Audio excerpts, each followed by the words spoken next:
मुख्यमंत्री अजीत पवार की plane crash में दर्दनाक मौत हो गई। हादसा महाराष्ट्र के बरामदी में उस वक्त हुआ जब वो एक खास बिजनेस जेट विमान से सफर कर रहे थे। इस एयरक्राफ्ट का नाम है VTSSK Learjet 45XR। इस रिपोर्ट में हम आपको इस एयरक्राफ्ट के बारे में जानकारी देंगे। तो दरअसल VT भारत का एयरक्राफ्ट रजिस्ट्रेशन कोड होता है, यानी कि इस एयरक्राफ्ट का रजिस्ट्रेशन भारत में हुआ। विमान बम्बार्डियर एरोस्पेस द्वारा निर्मित है और इसका model Learjet 45XR। Learjet 45XR एक मिड साइज बिजनेस जेट है। इसका इस्तेमाल आमतौर पर कॉर्पोरेट यात्राओं, चार्टर फ्लाइट्स और VIP मूवमेंट के लिए किया जाता है। ये विमान अपनी तेज रफ्तार, ऊंची उड़ान क्षमता और आरामदायक कैबिन के लिए जाना जाता है। और इस जेट में लगे हैं 2 हनीवेल टर्बोफैन इंजन जो इसे लगभग 860 किलोमीटर प्रति घंटे की रफ्तार से उड़ने में सक्षम बनाते हैं। इसकी उड़ान रेंज लगभग 3700 किलोमीटर है, यानी कि ये बिना रुके लंबी दूरी तय कर सकता है।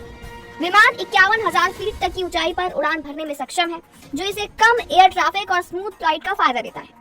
Learjet 45XR के कैबिन में आमतौर पर 8 यात्रियों की बैठने की व्यवस्था होती है। अंदर double club sitting, pressurise cabin, शोर कम करने वाली तकनीक और लग्जरी सुविधाएं दी गई होती है, जिससे ये एक प्रीमियम बिजनेस जेट बन जाता है। VTSSK Learjet 45XR हाल ही में चर्चा में भी रहा है, जब इससे जुड़ी एक घटना ने लोगों का ध्यान खींचा।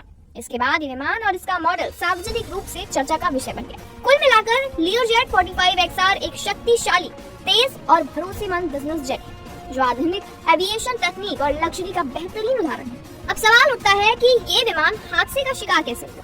क्या इसमें कोई तकनीकी खराबी आई थी या कोई मानवीय भूल की वजह से ये हादसे का शिकार हुआ? जांच दल इन सभी सवालों का जवाब तलाश रहे हैं। ब्लैक बॉक्स की पड़ताल के बाद ही हादसे की सही जानकारी